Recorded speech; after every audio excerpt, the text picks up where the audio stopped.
says, get that India. Big boy. Call an ambulance!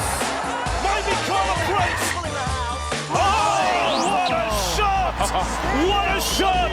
Campbell killer! Hello and welcome back to another edition of the Tip Sheet Podcast. As always, I'm your host, John, also known as 4020. Joining me for a special edition of the podcast as we break down the SG Ball Grand Final is my good mate, Sixties. Always a blast to get these special episodes out, Sixties, especially when it comes to the junior representatives. Yes, mate. We're going to have this dedicated podcast to the SG Ball Grand Final, and we're going to kick it off with a special guest to help us review what's happened in the season so far for all the teams and then dig into this week's Grand Final. And before we get to our special guest, as always, a shout out to our sponsors, Big Swing Golf, Northmead, and star partners Narellan, Auburn, and Parramatta. 60s, mate, let's get right into it. Nathan, it's a really big week for us with the SG Ball Grand Final, and we appreciate your time today in what is no doubt a busy week. Just before we dive into the Ball Grand Final, we've got a few questions we want to ask about the Gale and the Matt seasons.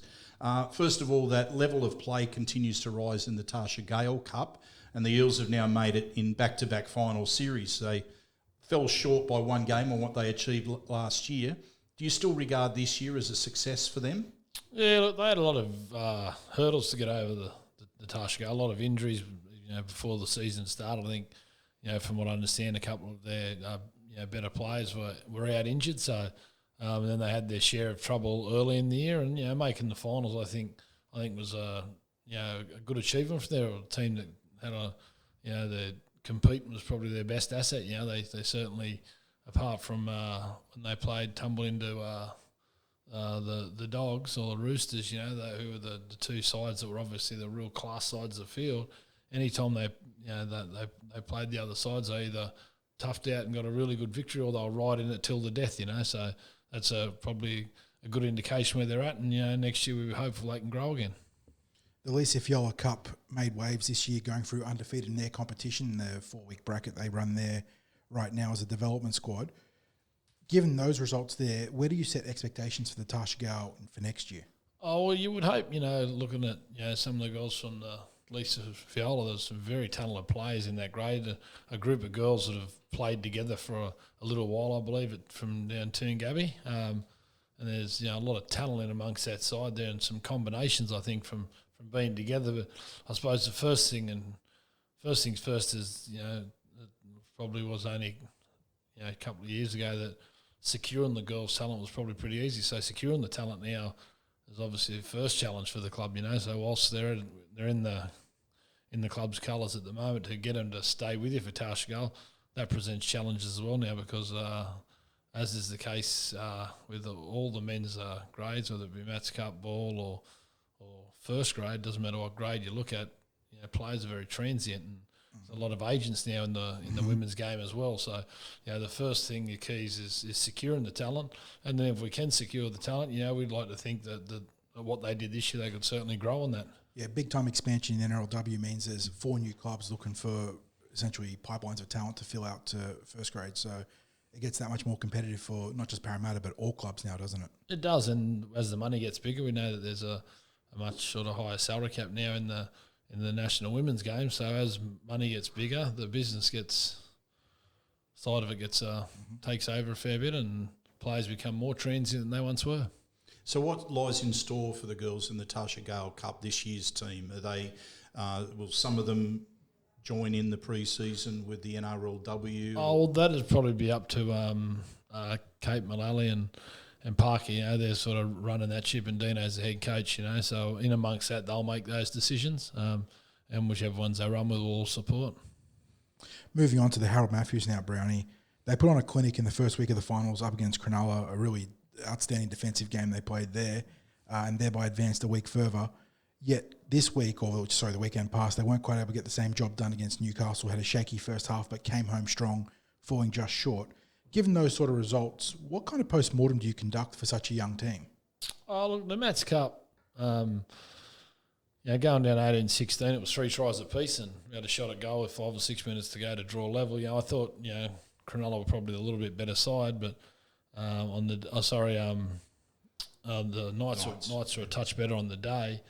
But the Mats Cup side, their games were similar most of the time. The most talented Mats Cup side was Penrith. They were clearly the most talented team on paper and on size and athleticism. And when we played them, it was 16 all and intercept try at the death. And if we played one of the lesser teams, apart from one or two games, all the games were tough and tight. And it's a credit to the way the coaching staff and the players all bonded together and fought. They really, really were one of the more competitive teams I've ever seen and been involved with. The way they competed for each other was outstanding. And as a team, they had their areas of strengths and areas of weaknesses, and they certainly disguised some of their problems with sheer effort and commitment for each other. So I thought, obviously disappointed that they didn't advance, but I thought with where they're at and how they competed for each other, I thought, all their staff and the playing group did a terrific job. Well, you said at the start of the season that they were a side that you enjoyed watching.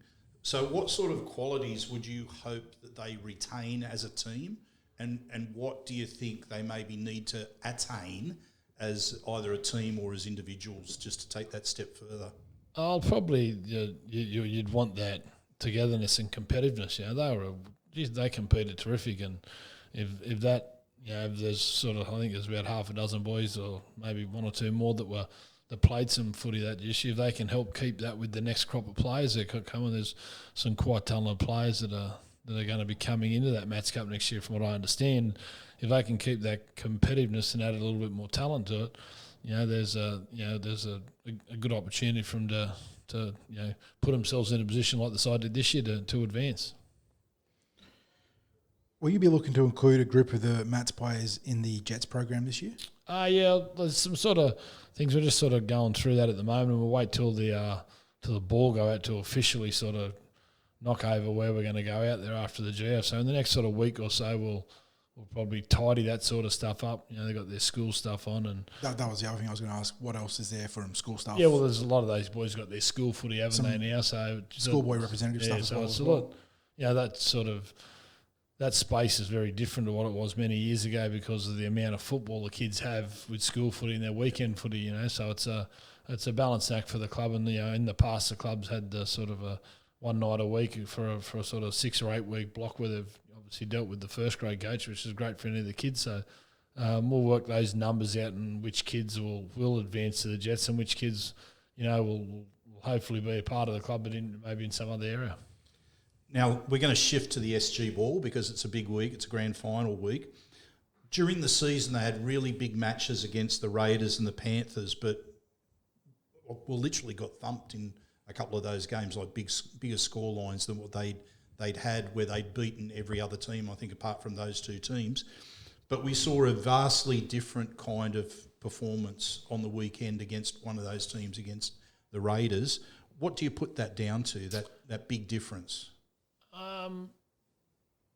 Obviously, the defensive resolve on the goal line in particular has really, really come a long way. In their two biggest games of the year, obviously Canberra on the weekend, who, as you said, got us the earlier in the year and sort of did a good job on us.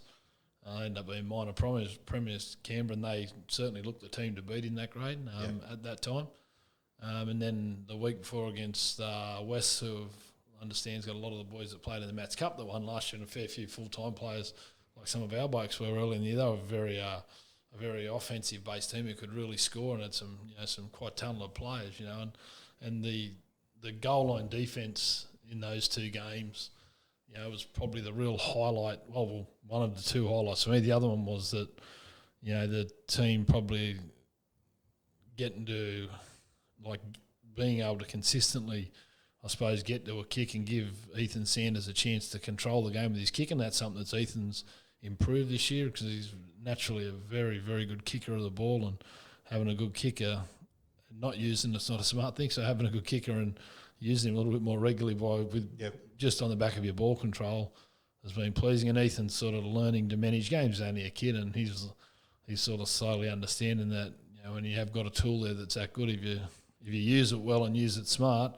it makes the game a lot easier than what it does if you don't. There were some parallels to Mitchell Moses there, wasn't there, with his ability to control a field position with those long clearing kicks. Very, very good natural, technically kick of the ball. When I say natural, talking to him, he did start to work on his kicking many years ago, Brett Kamali, because I wondered how he kicked it so sweet. But I'm sure there is an element that he inherited from mum or dad from the genes, and then there's a bit of practice in there as well. But he certainly strikes the ball well, and it's something that all good teams and all winning teams generally have a good kicker.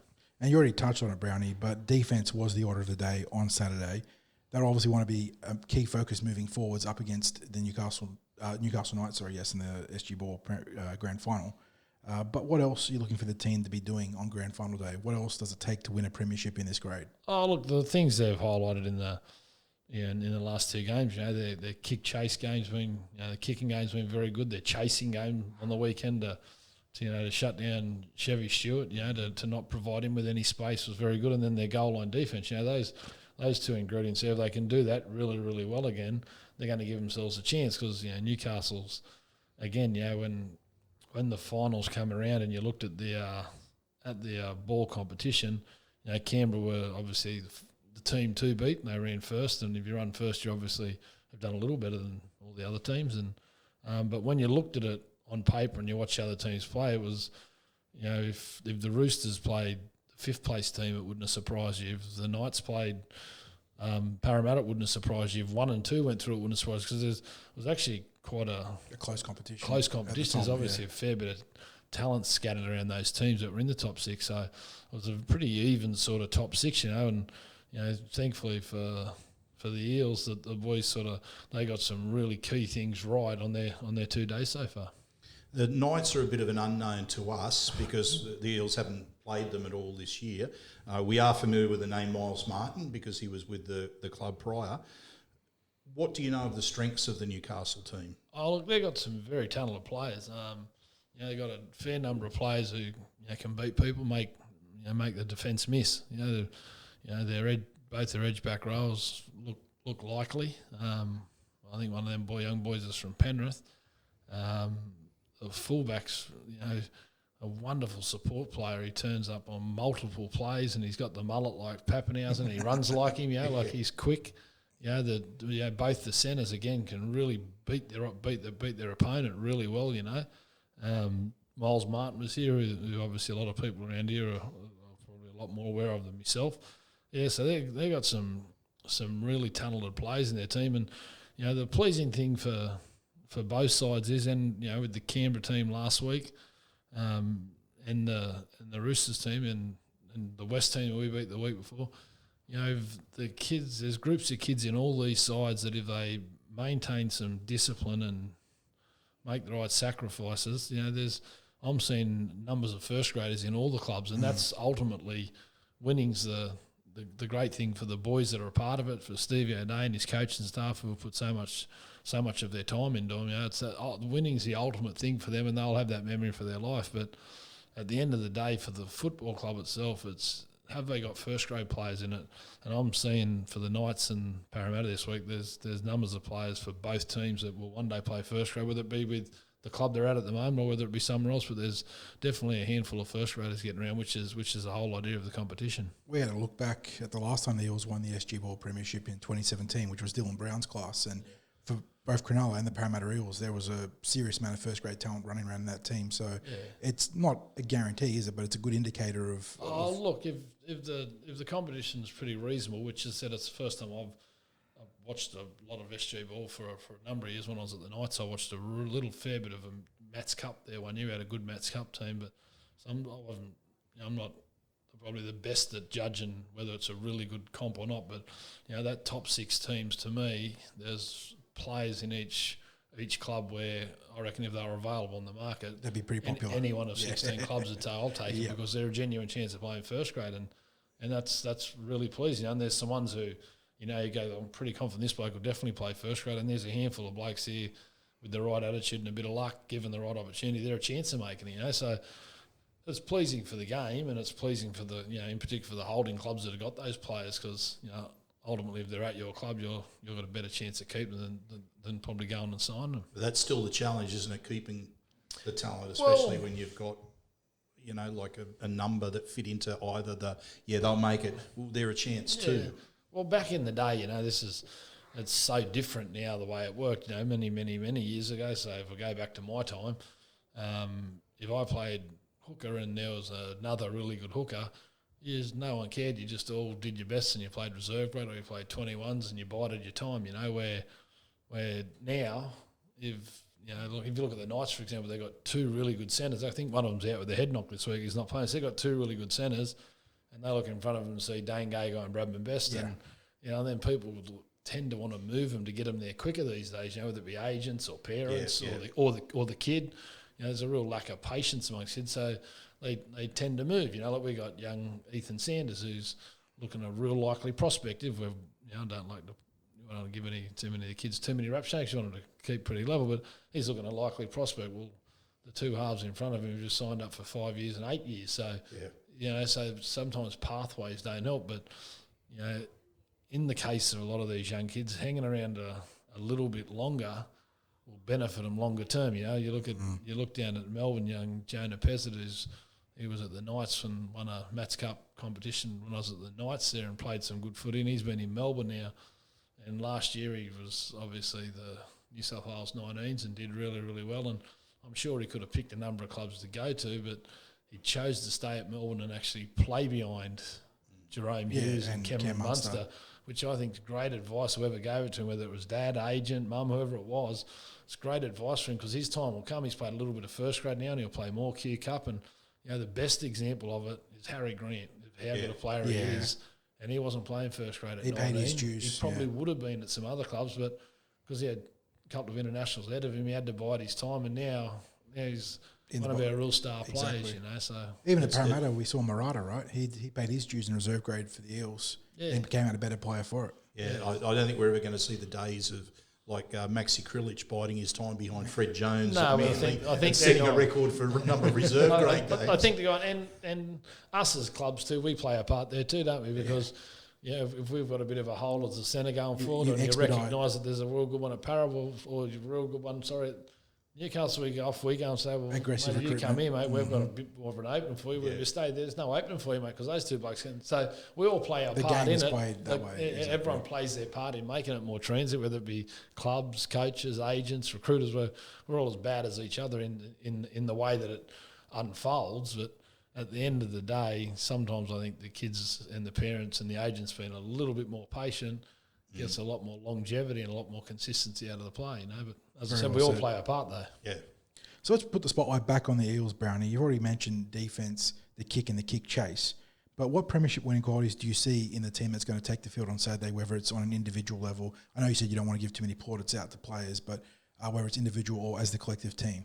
Yeah, look, I think, whatever happens in this week's game, obviously both sides have got, whenever they play grand finals, there's obviously players on either team that are of higher quality naturally. That's always the case, So, the team whose best players play well are gonna give them the best chance of winning. It comes back to what we were discussing is oftentimes league is a simple game, isn't it?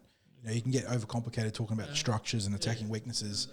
Last week, some of the, all the guys contributed very, very well, but the blokes who have been reasonably dominant from Ethan kicked the ball very, very well, really well. Big Sam Tuiltivati and Lance got him over the advantage line well. Matty Arthur played, you go through them, and the guys that have played some decent footy from all year all played some good footy last week, so the Knights will need, their better players to play well if they're going to win, and we need our better players to play well, and then your support staff, the blokes who are hard workers and tough workers, they need to hold their gloves up. So no one flukes a grand final win, but if your best players don't play well, you just don't win. That's the way it is. Part of their experience this year was getting a bit of time in the NRL pre-season. Do you think that's been a factor for them across the longevity of the season? And if so, is that something that's coming up for discussion going forward for? Well, firstly, I think from my understanding, there's a number of clubs that did that this year because the World Cup was on and the circumstance, and then obviously a lack of you need bodies, right? Yeah, lack of numbers, so they picked out their best players. So I think a few clubs did it. Is it something that Parramatta's going to do next year? you're talking to the wrong person. I'm too far down the pecking order to talk to there, to be honest with you. So I can't answer that question. Has it benefited the players that done it? I can't see a reason how it's not going to help them. It's got to help them. Anytime you're dealing with the first grade coach and all his staff, the full-time staff, there's got to be a benefit there. And for all of our boys, they all came back with great attitudes. The only one, Blaze, he busted his foot the last session. So out of all of ours, Blaze got a bit of an injury, which ultimately held him back a little bit. But all the others came back sound and trained really well. And the other pleasing thing for Parramatta is that all the boys that come back, their attitude coming back, they didn't see it as a demotion. They saw it as an opportunity to play together and hopefully achieve something together, which they're a chance of doing on Saturday. That was a timely name drop for Blaze because, like you mentioned, he sat out most of the regular season with the foot injury that he got late in the preseason. He's moved from the 5'8" position to the centres because that backline is obviously pretty well stocked. He's making a real fist of it out there on the edges, though, isn't he? Yeah, look, every sort of where I'd pot around, you bump into someone from a club, that all asked when Blaze was playing. So I said to him one day, you must be a bloody half-decent player because everyone keeps asking about you. So, and a lot of people have said to me since he's been playing, what's his best position? Well, I haven't seen enough of Blaze to make a prediction, but of what's his best position. But what I do know is he's got plenty of talent and, playing right centre is certainly what suits the team he's in at the moment, and he's certainly making a fist of it. And could he start his career in that spot? There's no reason why he couldn't start his career there. And over the journey and over the years, there's many people who started their careers in the centres and ended up great 5'8s and ended up great edge back rowers, ended up front rowers. So it's for the room wikis out there. There's a host of all the best 5'8s in the 80s and 90s all kicked off their first grade career in the centres. So there's a million people that have played centres that only did a couple of years there and then transitioned to other positions. So Laurie Daly was I'm not sure what the head coaches and their staff's plans are for Blaze position wise. That's something for them to discuss. It's a good problem to have, though, isn't it? But he's a talented young kid, and he's a good trainer. He's a kid that obviously everyone's got some good hope for. Win or lose on Saturday, though, this season is far from over for the vast majority of the SG ball players. Jersey Flegg is obviously next step up. In terms of internal development. What else lies ahead in terms of potential representative honours for the boys from the ball group? Yeah, look, I can't answer that. The Flegg bit's obviously one, but other honours after that, it's probably, again, away from me, out of my ballpark. And again, which ones play Flegg this year? Flegg's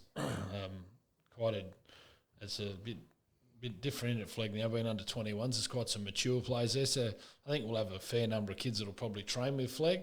Will all of them play? They might not all play, but hopefully over the course of the journey, the coach and the staff see fit to use different ones at different stages and get them ready for not only next year but years down the track. But there'll definitely be a good number of kids that'll train with them, and who plays, obviously, different people's bodies are at different stages of development. There'll be a few kids there who we wouldn't want to play, who I wouldn't want to play. Don't just throw them into the fire. Yeah, who I wouldn't want to play at this stage because they could probably spend some more time on their body but could still train them, where there's other kids like Ethan and Blaze and that you'd obviously think would go to that level. Well, Ethan's already done it very well at that level, So, they're all different and they all need to be treated different. We've spoken here before about the Eels balancing that the balancing act between recruiting and external catchments and looking after their own nursery. Is this year's SG ball team close to the model that to have that balance right? I'm not sure if there's a model or a balance on any given, I suppose, group of players. What I do know is you can never have too many good players, and you're best off looking at them and looking for them. So. Obviously there's a couple of out-of-towners playing in the ball. Is the balance right this year? If they win the comp, it doesn't make it right. If they lose it, it doesn't make it wrong. You just need to make sure that, for the recruiters, they've got their plan and they know, where the squad's short and they're targeting that position. You wouldn't go and buy a halfback to try and take Ethan Sanders' spot because you've got a good one there who's a local. And if you're going to bring a outsider in, if you like to put it like that, you want to make sure he's better than what you got in your own backyard. But I wouldn't think there's any flat and hard rule. But you certainly want to obviously give your local kids a real good hope when you got a good junior nursery. But you certainly can't just survive on your own. You need to be out there working hard because the clubs that are at the top of the table, they're all out there working hard, and if you're not working hard, I'll always catch you with your pants down.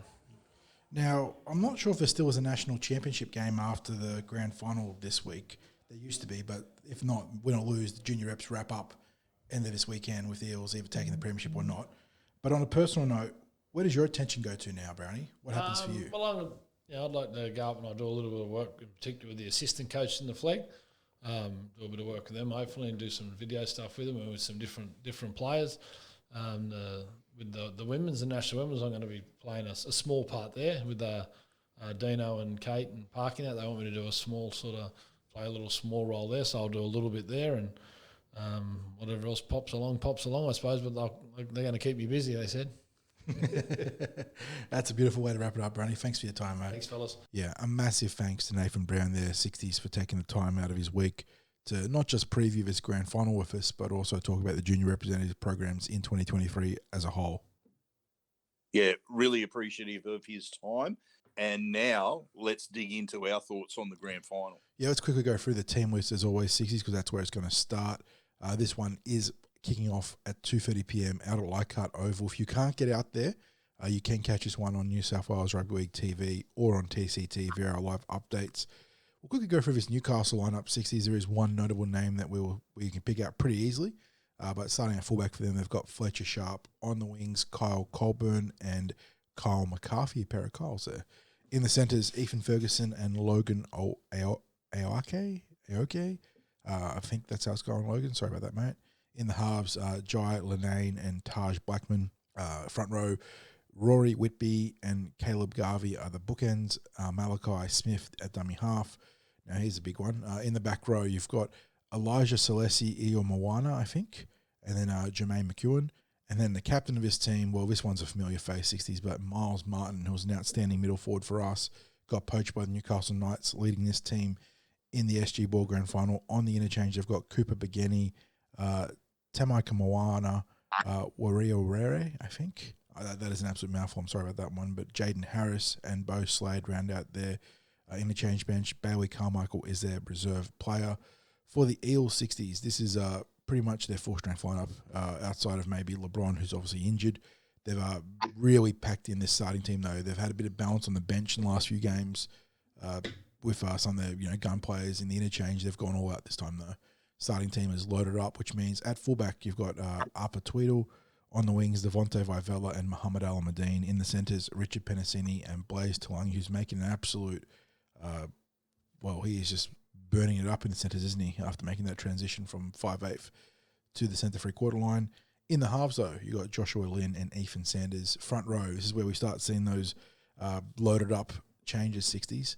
Lance Lima and Sam Tuavati, both of them were outstanding. Sam especially, though, last week against the Canberra Raiders. Matthew Arthur, also outstanding in that game. He's a dummy half as always. In the back row, Dom Destratus is on one edge, Charlie Geimer the other, and Saxon Pryke at lock forward, which means that's how they've managed to fit in all these gun players, 60s, is getting Charlie on an edge. That keeps Saxon and Sam in that starting rotation. On the interchange, you got Seb Piacala, William Lewis, Patrick Spence, and the final man is Raf Destratus, who comes back from a concussion that saw him miss the game against Canberra. The extended roster features Sam Squire and Kobe Herford. So two very, very good teams here, obviously. We mentioned this in our preview of the two finals last week for the Mats and Ball, but in both grades you saw the top four teams in the grand final qualifying brackets. So the top seeds got through, in this case the Eels and the Knights. Well, the Eels were the fourth seed, I think, in the SG Ball, right, 60s? Correct, qualified fourth. They've come through on the lowest bracket there, but the Newcastle Knights, by the same token, were in the third slot with the less wins, actually. They had 2 draws, but it's better for and against the Parramatta Eels. So one of those quirks of the draw there. Less wins, but far better for and against. So they managed to get in. So very, very interesting game, this one here. Eels did not play their best football through stretches of this season, especially when they took on some of the better teams in this competition in the Canberra Raiders and the Penrith Panthers. But when push came to shove, they really figured it out in the final series so far. Yeah, and it's interesting that we spoke with Nathan Brown about this earlier, but that way that they turned around the two defensive efforts, but most notably when they played the Canberra Raiders last time, and they had 42 points put on them, to have a scenario where last week against the same team in a finals match, they only had 6 points that were scored by the Raiders in that game. Such a complete turnaround. Parramatta's tactics worked to perfection. They took all of the key threats out of that Canberra team, just removed their threat almost completely. We saw the Raiders, they signalled how much they were committed to this qualifying grand final qualifier by bringing back Chevy Stewart, who'd been playing up in Flegg and New South Wales Cup, and they brought him back for this match. For that match, he wasn't even listed in the team. He was a late inclusion. I think it was fair to say that Parramatta always suspected that it was he definitely. was going to be. You prepared for that game with the idea that he would play 100%. Yeah, and we saw that with the kicking game that really nullified the attack that he brings to the team. And the other thing, of course, was that he was ducking in at dummy half in the first time that they played them down in Canberra, and he scored. Did he score a couple of tries? Maybe his from first dummy try half? was from dummy half, 100%. That was in the first half, at the end of the first half, and then there was one try that was, I think, 2 tries were down the blind side, down the right edge, and one of them would have been from dummy half at least. So he scored a couple, yeah. Yeah, and he ducked in there a few times on the weekend and attempted to do the same, and they were just a wake up to everything that he was throwing at them. You could tell that the tip sheet, he obviously featured prominently in the tip sheet. Anything that was identified as a Raiders threat last week was there, and the Eels were able to shut down. So, and for context, what are they going to? I was going to say that the Raiders averaged over 36 points a game this year in the SG Ball in terms of the regular season. So the Eels did a fair job in that game. Oh, anyone that hasn't, I'm going to assume that people have had a look at the footage of the match, given that it was available there on New South Wales Rugby League TV, or maybe people were like ourselves and got out to the game. But it was just that defensive commitment was phenomenal, and we've seen that in the two finals matches that they've played. They had one bad moment against Wests where they didn't quite chase a kick as well as they should have, and it resulted in a length of the field try. But that red zone defence has been phenomenal, just the way they just keep turning up to make the tackles. Now, we knew what the Raiders were going to throw against us last week. I talk about we in terms of you and I in our analysis of it, but we haven't seen too much of the Newcastle Knights this season. Last week, they were playing against the defending premiers, the Panthers, and were down 8-0 and came back to win that 10-8. That's a phenomenal effort in itself. That straight away tells you that they are a team that's got plenty to offer. And the fact that they only lost one game during the season tells you that they are a quality team as well.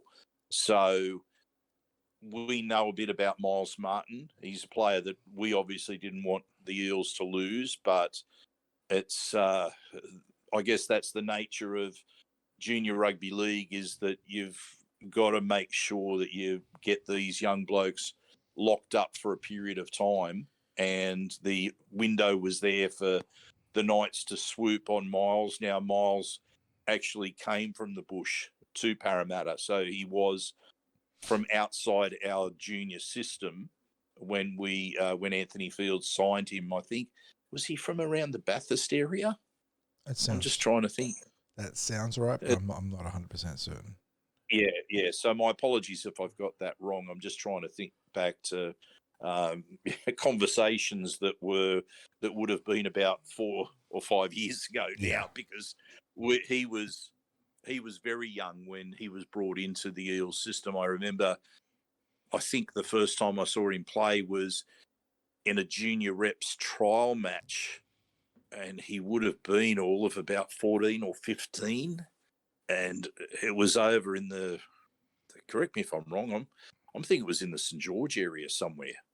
That was that particular day that I saw him play. In fact, it was probably the first time that we saw Cody Parry play as well. So he was very young coming into that particular trial match. So anyway, again, a player that we didn't want to lose, but now he's on the opposition team. So he's not going to be any stranger to the players. He's stayed good mates with a number of the players in the Eels team. So it's going to be interesting to see how that plays out. Yeah, very good mates with a number of the Eels players. So yeah, he's the captain. He's the sort of player where you know that he's going to be leading by example. Yeah, 100%. Right? He is just all energy, all involvement. Yeah, absolutely. So, but apart from that, there's not too much that we can add about the way that they play. So, mate, I think the focus therefore turns on the Eels and how we play. Mm-hmm. So, what's impressed you most outside of defence about this final series, or does it all start and end with defence for you? I mean, it is very hard to not start there because as we speak about so often at all levels of rugby league, strong defence carries you so far in these contests, so far. And obviously you've got to score points too.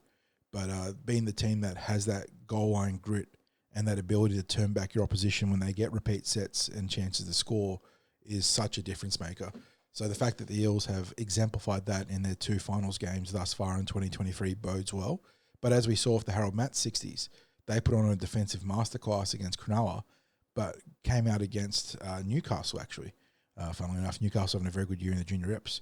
I think they got teams in all 3 finals, if I'm not mistaken. No. It's the Tasha Gale's got the Dogs and the Roosters, what am I saying? They got just the Mats and the ball. But they came out a bit jittery. And that's all it takes, isn't it? It's just like one bad half to set you back so far. And the Mats, we saw rally in the second half, but it was too little, too late. So for the ball, yeah, that strong defense will be a great foundation. But I suppose the big thing for me is that while there's been the mental miscues during the regular season, and I suppose that one kick return against the Western Suburbs Magpies, outside of that, when they put that behind them, we've finally got to see just how well balanced this team is. 60s, very good back line, especially with Blaze Talangi now taking his place in the centres there, an outstanding forward pack, an impactful bench, and a very, very good spine. One of the best spines they've had in the junior reps for quite some time from 1, 6, 7, and 9.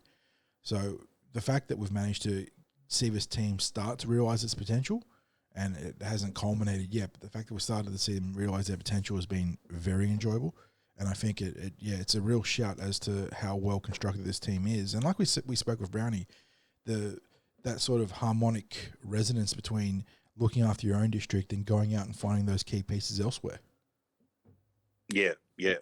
I guess what I'm going to talk about was probably measured by their defence, in that these matches are 70 minutes long, and at different times through the season, we weren't seeing 70-minute performances from the team. We knew that they could put their foot on the accelerator to score tries at different points in the game.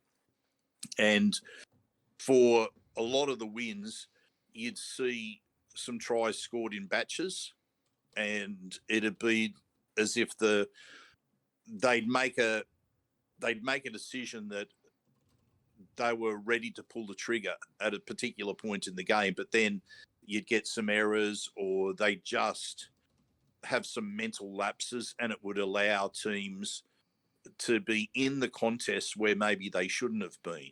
And you got a couple of closer results than there should have been in the regular rounds. But albeit that it was a close game against the West Magpies, that was a high quality contest, like a really physical contest that they played against the Magpies in week 1. And if they weren't up for a contest that went right to that 70th minute last week, they wouldn't have emerged victorious, because they really didn't wrap it up until that final try. I think it was Woodsy that scored the final try last week.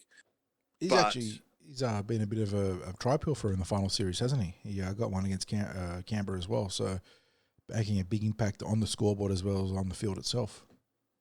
Well, see, the thing is, he's in these tries, he's picking his moment. So you're not seeing a whole lot of failed attempts at getting over from dummy half, and then that one where he gets over. Like he picks his moments perfectly, because he's delivering quality service to the players outside him. And as we saw last week, the defence was concerned about his option runners. Yeah, so concerned they about sold what out massively. He just walked over untouched. That he was just able to get over himself.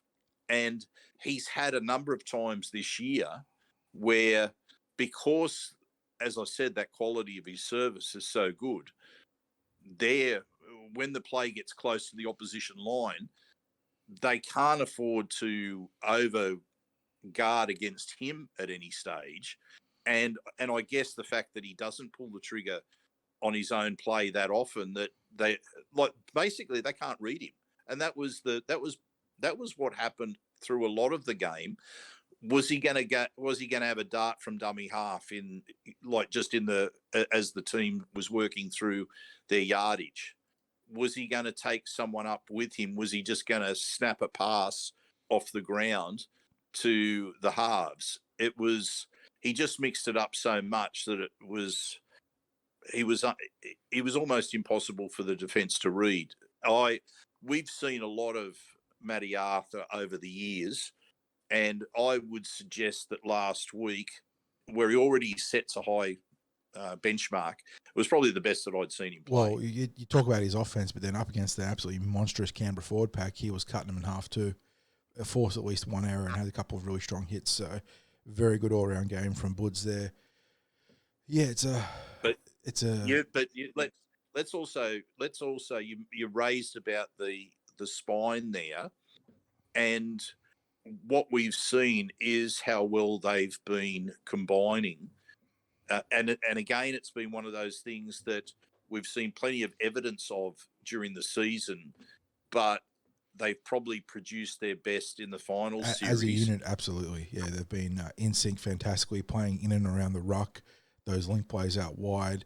And I know that Sanders and Lynn have done a very good job steering the team 60s, but it's hard not to talk about the spine without talking about Arpa, who has been probably the breakout star for the Eels this year in terms of the entire campaign. Well, for a start, the game management from the halves last week was spot on. Ethan Sanders in the end as well was almost toying with the kicking game. Moses-esque performance, wasn't it? In terms of that long kicking game, high hang time, good direction and location. And it's the same way that Mitch does such a fantastic job nullifying some of the strong back frees in the NRL. Sanders did the same thing to possibly or arguably the best back free in the SG Ball this year. Yeah, absolutely. Ably supported by Josh Lynn there, and it's probably where you'd look at them as a halves pairing and say that it's as a pairing, as a combination, it's really grown throughout the season, where each of their performances have lifted individually, but I feel that their strength as a combination has got better. And that's probably been important. But you mentioned about Arpa at fullback, and he's certainly given some standout moments throughout the season. I thought he probably reached a peak with his performance maybe about round 5, round 6, and then maybe had a couple of quieter games by his standards towards the end of the season proper, but then he's just hit the afterburners again in the final series. That ability to either take the run himself or set up his outside players when he chimes into the back line. We've seen the sort of threat that he provides, especially when you see him carrying the ball in both hands. Yeah, it's old school, but he does the right thing, doesn't he? Yeah. What the coaches love. Presents the ball in both hands right into the teeth of the defensive line, so they don't know if he's going to run a pass or kick. Yeah, and because he's got that acceleration and he's got a good fend as well, when he decides to run himself, it's seen him slice through a number of times. And there was one game in particular, I think it was up at Kellyville earlier in this season, where it felt he probably only threw about 2 dummies, but it felt like he threw about 20 dummies. Yeah, as running through the line. Yeah. So, just very, very deceptive, and it just positions himself well at fullback also. So, defensively he's very strong too. Yeah. Yeah. And so the spine has been key this season. There's been a number of injuries that we've had in the pack during the year. They're missing Big LeBron from the team. They've been missing him now for probably about 4 or 5 weeks. Sounds right. Now I would think something like that. So he's had an injury to his thumb from memory. He ended up, I think, having an operation. Sorry, what was thumb or wrist? I believe it was thumb. Yes. Yeah. So, so he was never going to be able to finish in the campaign, which is a shame because he was starting the round in some good form. He'd started the season slowly because he'd missed the preseason with an injury, and he's a big unit, like a really big unit. And if you see the size of Big Lance in the front row, and even Sam Tuivati's a big enough bloke as well. But to know that these fellas who are units in themselves are not as big as LeBron, it gives you an idea about how big LeBron is, and he needed that time to work his way into the games because the first couple of games he looked like he was struggling a bit because, really, he didn't have the match time from preseason. He didn't get any preseason trial games. It's a reminder of how important the preseason is at any level, isn't it? Being able to be properly conditioned coming into the trial, so then get your match conditioning, then coming into the season proper. And to his credit, he still created some sparks even without that preseason conditioning. It's just that you saw the downside of it too, where he'd struggle in defense early on. But like you said, that was starting to go. He was starting to turn that corner, and then breaks the farm. Just a terrible luck there for the big man. Well, we were seeing the number of minutes that he was playing coming off the bench increasing every week, and as those minutes were increasing, so too was his confidence with his carries, the dents that he was putting in the opposition when he was getting that time in possession. And it was a shame, but take nothing away from the team, because when you've got players like Sam Squire, Kobe Herford, and in the forwards, and Cody Parry in the back line that aren't getting surplus to requirements right now, exactly. At the moment, it gives you an idea about the strength within this team. So you look at the team and you say, okay, this player contributes this player contributes that. There are so many positives throughout the team, because last week we saw the sorts of strength that we had. Sam was starting off the bench last week. Yeah, and to talk about making an impact off the bench, he was one of the best on field, and absolutely huge to the Parramatta Eels victory there. And look, Sam's a player that we've spoken about so highly for so long. Actually, he was named on the bench, but was thrown into the starting team just before kickoff. Ended up playing big minutes against Canberra. But that sort of game wasn't a surprise to us 60s. Might have been a surprise to the neutral, seeing, because he's not highly touted outside the Parramatta system right now. but he should be. Well, thankfully he isn't right now in terms of retention. But Well, yeah, he's a I should have said named on the bench rather than starting off the bench. So he was named on the bench last week, but he's just straight out named. Yeah, and this time he gets a number 10 on his back.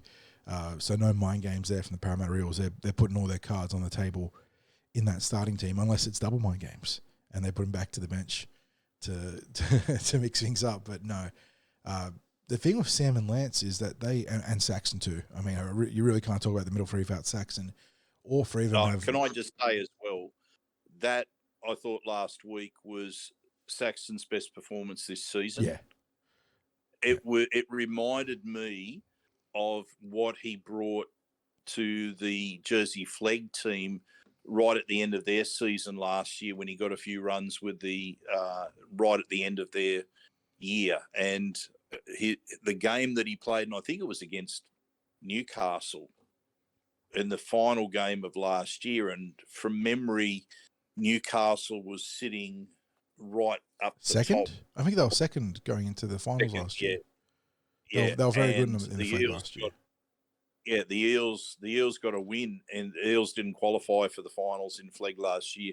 They beat the Knights in that final round, and Saxon just took the tough carries into the meat of the ruck last year. He's a real workhorse. He was one of the group of players that enjoyed the time with the NRL squad a couple of days a week prior to Christmas. The group that was mostly the Jets players from the Flegg and the SG ball team. And I thought that was his best performance of the season last week. His motor was just unbelievable last week. And the final member of that trio of prop 60s, Lance Lima. It's funny that we sort of talked about LeBron earlier, because in a way, I think Lance had a similar path with Parramatta, where last year, obviously LeBron joins the Eels in his senior year of SG ball eligibility, so he'll move on to Flegg next year. But last year when Lance joined us, it probably wasn't, looking at it, reflecting back on that campaign, he didn't have the greatest debut season as an Eel. But you think about, making that move interstate, finding your feet at a new club, sort of just getting used to the culture of a new club. All those things take time, and it's a reminder that you can't expect everyone to come into a new system and just hit the ground running. And a bit of patience there for Lance. I say a bit of patience, like the bare minimum of patience, right? It's not like we've had to wait years for him to come good. Less than 12 months of him being in the system, and suddenly he's now, found his feet and looking like an outstanding middle forward prospect. And yeah, he's been so good this season. Just really strong post contact meters. He is I know LeBron's bigger, but he is a very large and imposing human being, isn't he?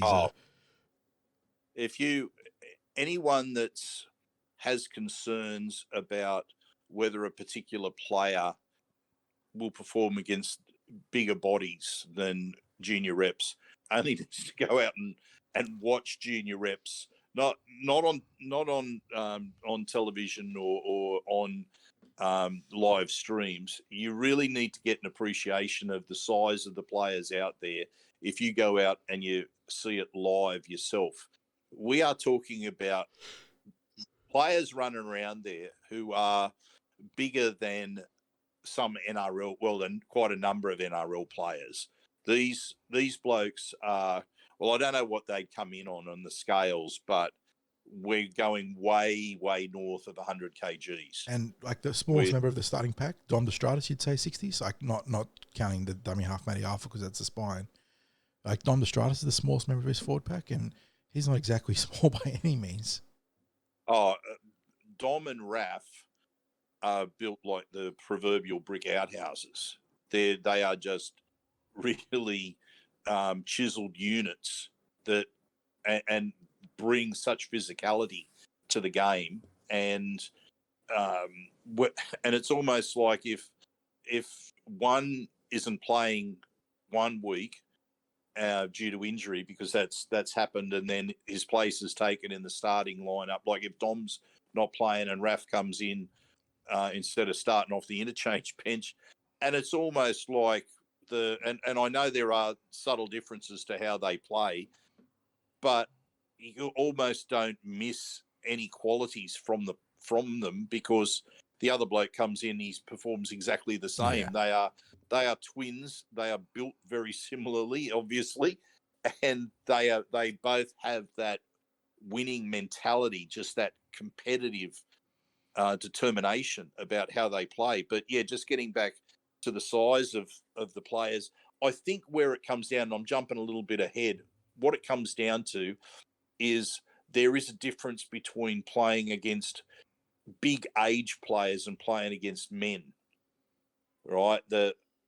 Where everyone on the field is older, they've been through a little bit more in their rugby league journey. Maybe they play it a little bit tougher, a bit more competitive for longer periods of the game. So that's where it starts to Exactly. test whether a player has that ability to deal with the physicality of the NRL. It's that consistency of the collision and the contact and I guess dealing with that competitive edge that regular NRL players have in their game. And we might be critical, and other supporters might be critical of certain NRL players. But believe me, if you have got to the level of playing NRL, you are already elite. Even if people don't talk about you as elite, or if people are critical of how you play, there is something about your game that's got you to that level. And whether there's players who end up out of form or whatever the case may be, these are players that have got to the pinnacle of the game. And if we can get these young blokes to be able to move through the grades, prove that they can compete against more seasoned players, it's almost like you don't want to rush them, but by the same token, you don't.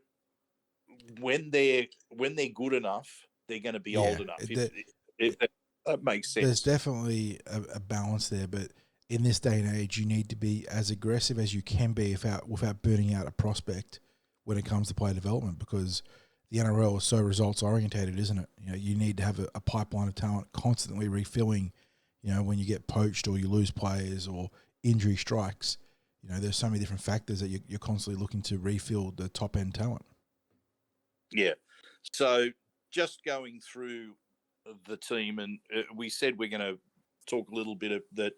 These players, they've got something that they can all offer individually plus as a unit. I spoke last week about the feedback that I'd had about just how tight the bonds are within this team. It is a really tight unit of players. They back each other, and they had that trust in the bloke next to them. Like they really are a tight-knit group. But individually, like we've seen what they're now able to produce when they perform as a team for 70 minutes. So as a team for 70 minutes, I'm going to back them to get the grand final done. But just to round up what we've been seeing, we've spoken about Arpa. We've got both wingers that are holding out Cody Parry. How many tries did Cody Parry score at the start of the season? He was definitely the leading try scorer in the competition. He was on fire early on, and then got nicked up with a groin. I think it was 60s. Was it a groin? There was some leg injury, recall. And it kept him out from I think probably about round 4 or 5 for the rest of the regular season. And so Devonta Vivella came into the team, who's also played centre when we had injuries to both Penasini and Talangi in the mix. So he showed some versatility there. Muhammad Al-Madeen, who was a Harold Mats fullback 60s and has done a very good done a very good job transitioning to the flank, where I think it might be his best position. He plays he's got that brave carry through the middle of the ruck. That grit, hasn't he? Like, he's not afraid to get dirty, work out of the sort of the danger zone and get his team on the front foot there. Can finish a try pretty solidly as well. So Been good to see him, showing some real good form on the flanks. Well, if we're talking about this evolution of the modern game of rugby league, where you see your back five doing a lot of those carries when you're bringing the ball back from a kick, and that's where the back five have been getting that job done. And gee, we saw some brave carries from all of them last week. And you mentioned earlier about Blaze. Now, as we know, for those who aren't familiar with Richard Penasini, he's a different build to Will. He's taller. The more classical NRL sort of build, isn't it, for outside backs these days? Correct. He's more in that that mold that you'd like, that you see that can could possibly play even on the wing because of a bit more height as well. So he's done a good job outside of his injury this year, and of course that's where we saw the likes of Devonte Vivella playing in the centres rather than out on the wing.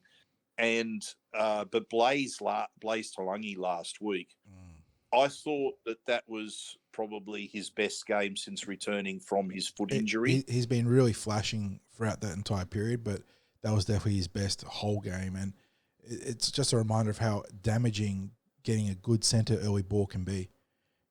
He threatened every time he had the ball. And I think he beat his opposite pretty much every time he was given a little bit of early service, creating opportunities for Vivella down that right edge pretty much every time. So that's definitely got to be one of the, not the game plan, but one of the prongs of Parramatta's game plan coming into Saturday is getting Blaze some early ball to spot up 2-on-2 against the opposition outside backs. Well, see, a lot of people have, and myself included, have made comparisons between Blaze and Dylan Brown. And that comparison was basically because both of them play a very physical brand of rugby league. They enjoy the defence, or appear to enjoy the defence as much as they do in the attack. Now, with Blaze being out at the start of the season, he wasn't being, when he was coming back, and with Josh Lynn and Ethan Sanders cemented as the halves, when he came back, he was going to be playing at centre. Now, one of the things that you get asked of a centre is your defensive decisions are really under the microscope, because you're going to be asked to make more one-on-one tackles. You're going to be asked to make defensive decisions when the defensive line is more spread. And if you miss your assignment, either with the decision about which way you're going to move or in the execution of your tackle, that can straight out just be leading to points for the opposition. And his reads last week, and I'd have to say the brutality of the tackles that he made. You described some of them perfectly in your blog about, I think there was one where you pretty much described him cutting the opposition player in half with what he executed. That brings a real added dimension, I think, to the Eels' defensive game, to have how he defends out in the centres. The other thing too, of course, is that with being able to set up your outside man, he brings the skills of the 5'8" that he was before that, and his pass selection is only going to, like, the more he plays at centre, the more it's going to be an important component of his game. I shouldn't just say an important component. I mean, it's going to bring quality to that position. So moving forward, I don't know where Blaze saw himself before this season, whether he saw himself as a specialist 5'8", but I think he's got real potential. He does, and that's the thing, is that if he commits to this transition to the centres, then we saw we talked about being aggressive with junior development and fast tracking and whatnot. But there is every opportunity for him to make a real run at this towards a not rushed but expedited NRL debut if he continues to develop and make that position his own. The Eels have a need in the back line. Will Penasini is obviously a star at one position, but we've had problems with the other position. So not necessarily in the immediate future, but looking with an eye towards the nearish future. If he can continue this track, and he looks very, very good. He's a natural ball runner. The fact that he enjoys defense is such a huge tick compared to so many prospects that come out of the juniors. So Blaze, very, very talented. Richard Penasini, and what we should also mention as well is that this was Blaze's first season up in the SG Ball, wasn't it? Like, he was Harold Matts last year. Yeah, you're right. I think you're right. He's 18 years old this year, right? Yeah. Yeah, so he missed the entire sort of regular season pretty much, barring the last round, I think, against Penrith. Close to. So, he's done a pretty good job. Yeah. So talk to me too now about the move of Charlie Geimer from lock to the edge, and what you think that's going to mean for the team. And I know that there's other players in this team still to talk about in terms of the interchange, but it is fitting that we save Charlie as the final member of that starting team to talk about, because you mentioned that camaraderie in this team, 60s, and I think that probably starts and ends with their captain in Geimer, who is, been a real tower, of consistency and excellence for the team in a what could have been a very difficult season for him, 60s. A centre, well, I say centre by trade. He was a 5'8" come centre by trade in the Parramatta system, who was then again tasked with another move into the back row this year, where he played the majority of his games at lock forward in a huge jump from centre to a different position there, and he's again showing his versatility and the ability to play both lock forward and on an edge. Did that against Canberra, and the big thing, and I suppose it speaks towards that effort that we spoke about at the very start of this podcast, is the physicality and defense that he brought in that game. And Canberra really aimed up at him with their defensive efforts, and they hit him hard a couple of times, and he just bounced back up off the ground every time. Just got back up and played the ball without a fuss. And that really is, that's not all there is to his game, but that is really the foundation of his game, because what follows after that is the intelligence and the nuance. When you have players that play tough but also smart, they're going to go far. And Charlie's got that to his game. He knows how to run the def lines. He knows, because of his time in the centres and at 5'8", he knows what his playmakers are looking for. And he knows the subtleties and the nuances to those runs and the timings to get them right.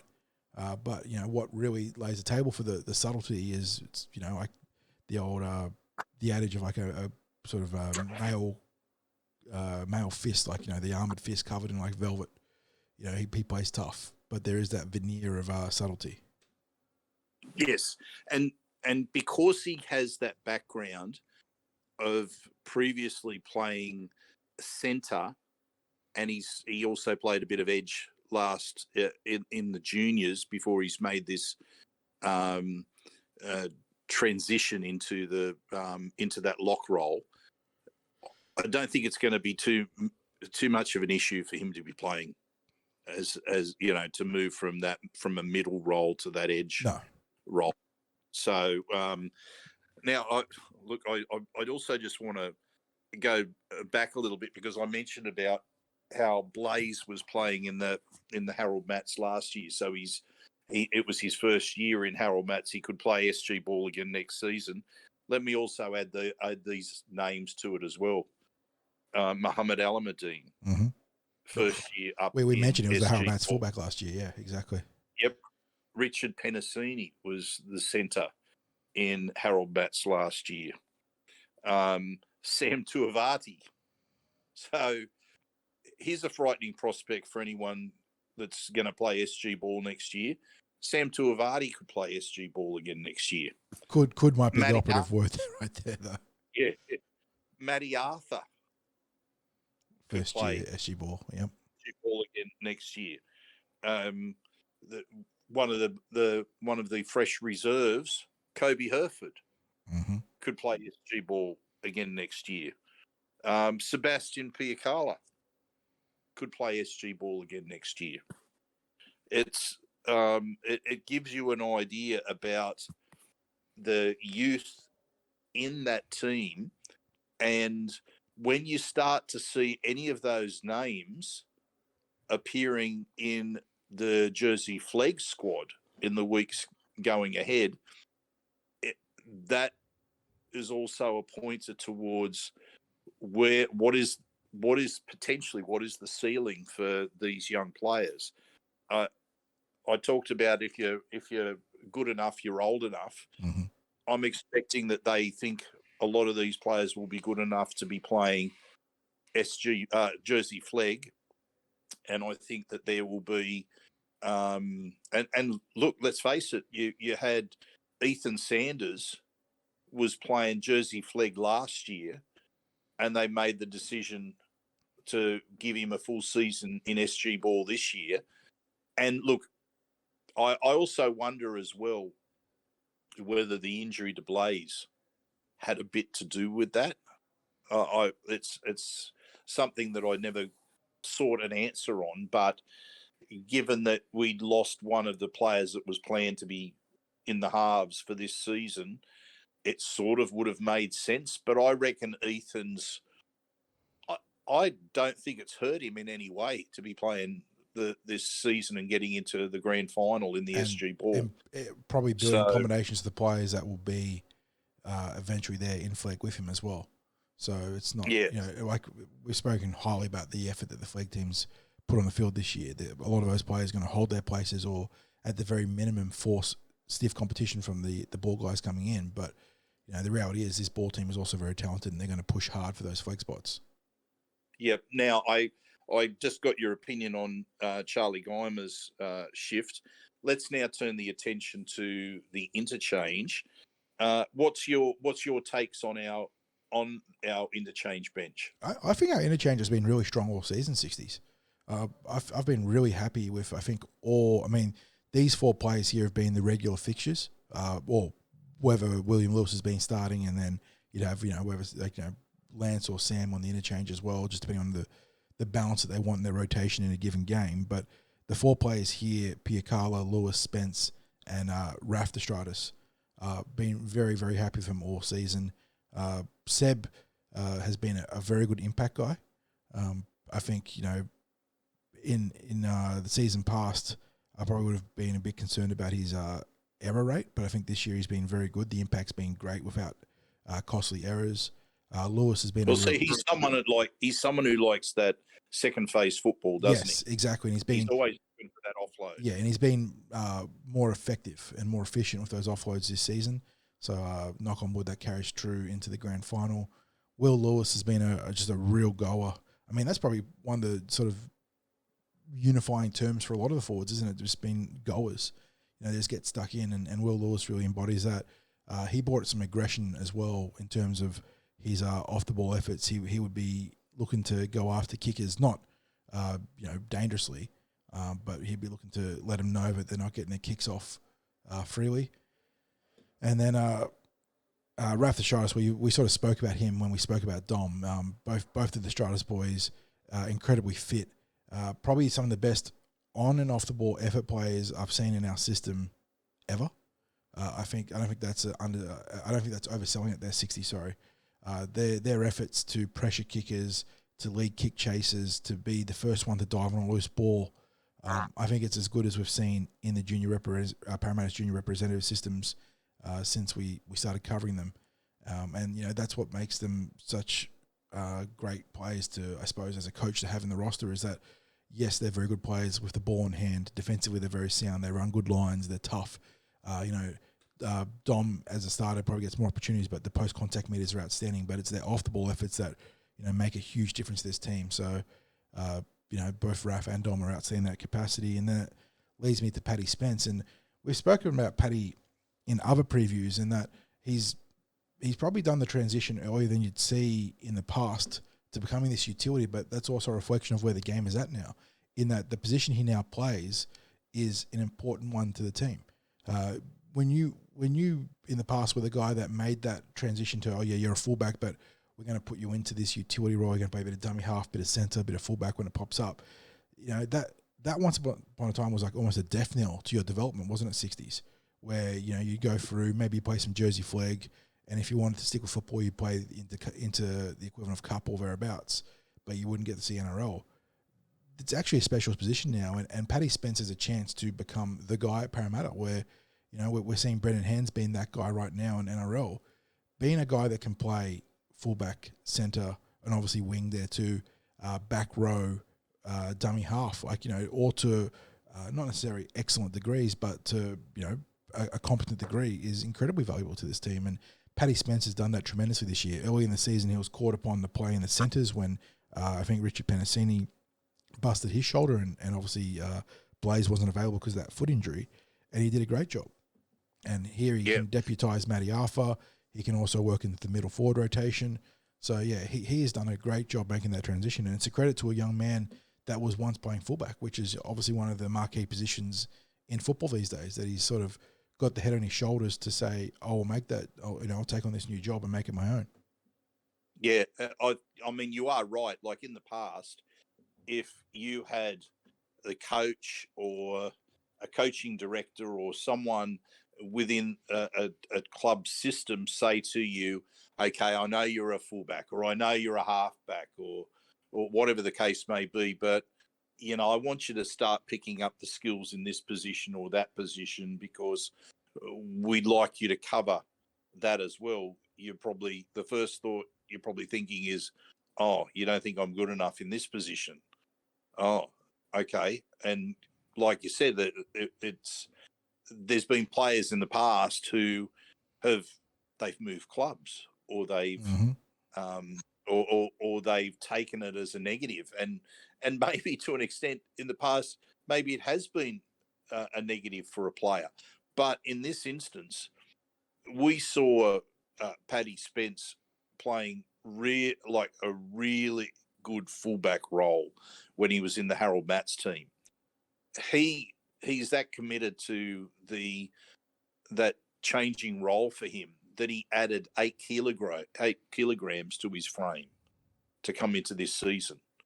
Now that is significant. And that wasn't just eating Big Macs every week at Macca's. That was actually good weight. So he's worked hard for it. Well, we saw that that he still had that pace because he's been required to play at centre when he's covered for injuries. And this is the value of someone like that on the bench, because you're still needed for your rotation. You've got, most interestingly, he was probably expecting that he was going to get a bit of match time as a dummy half.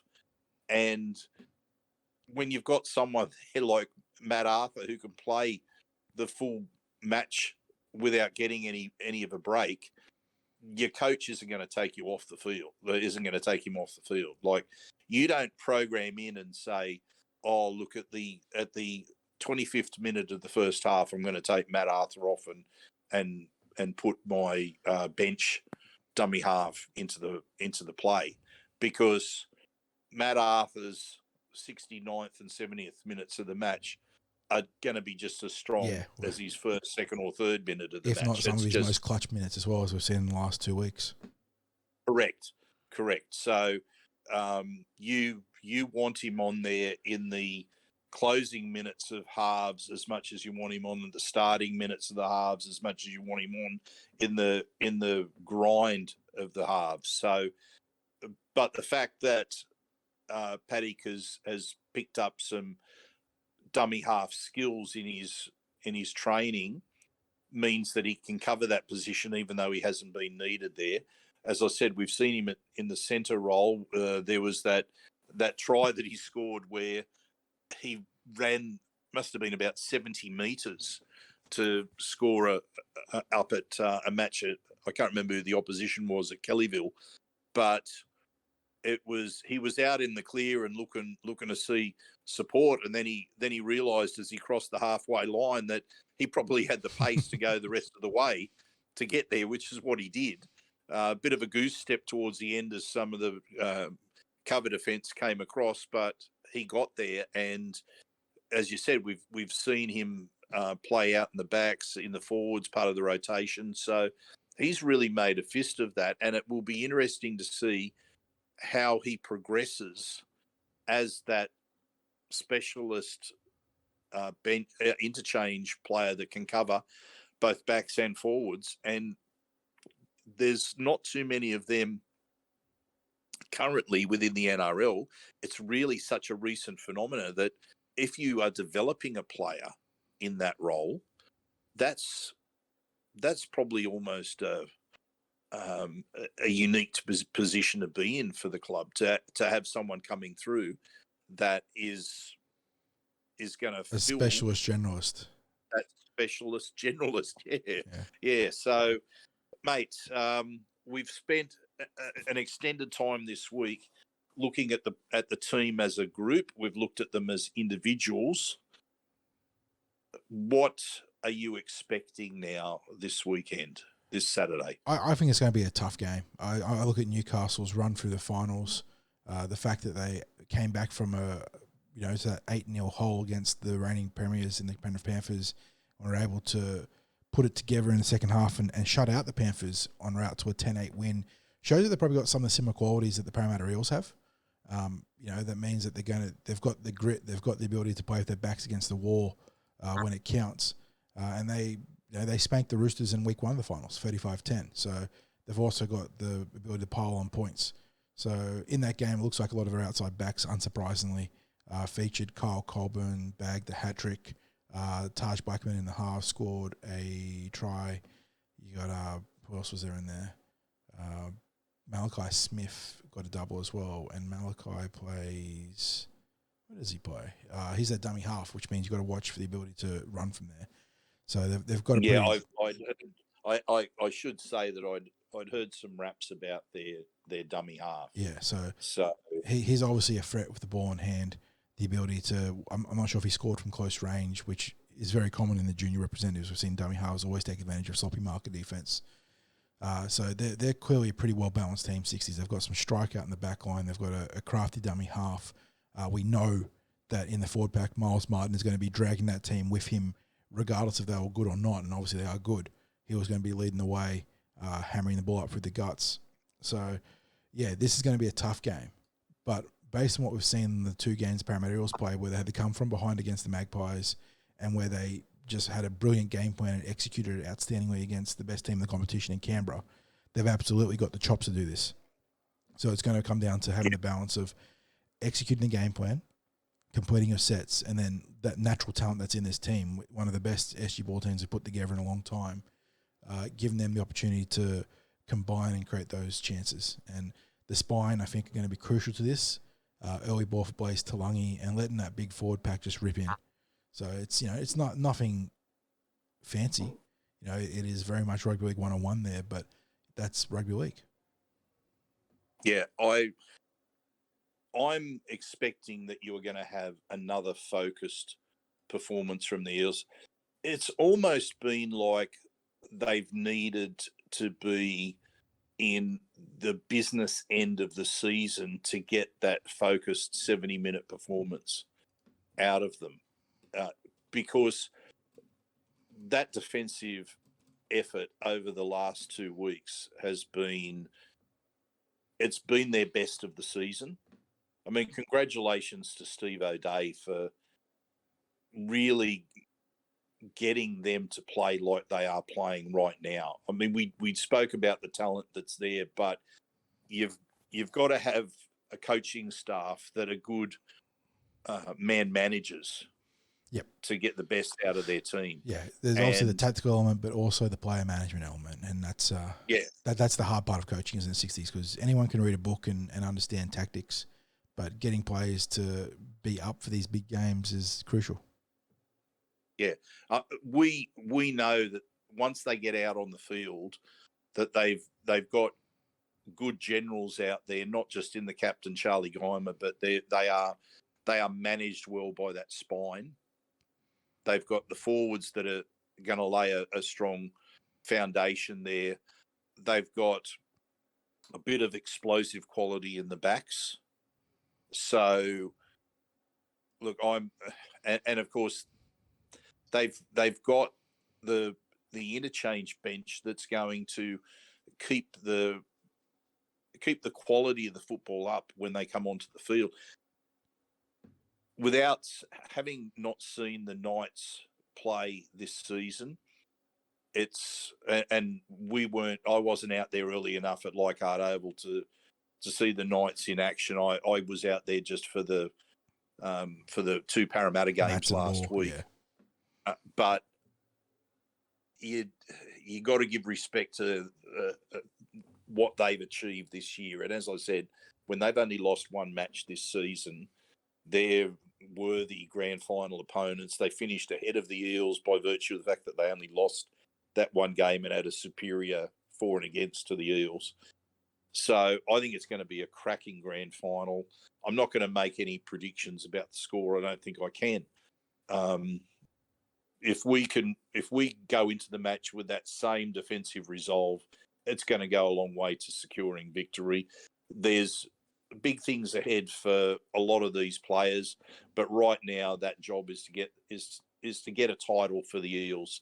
It's been a little while since we've had an SG Ball title. What's the number of years now? It would have been 2018, wasn't it? It would have been the one that Dylan Brown. Yeah, the 2018 SG Ball, I'm pretty certain, where we played Cronulla. Let me just quickly check, going back to the archives here. Or was it 2017?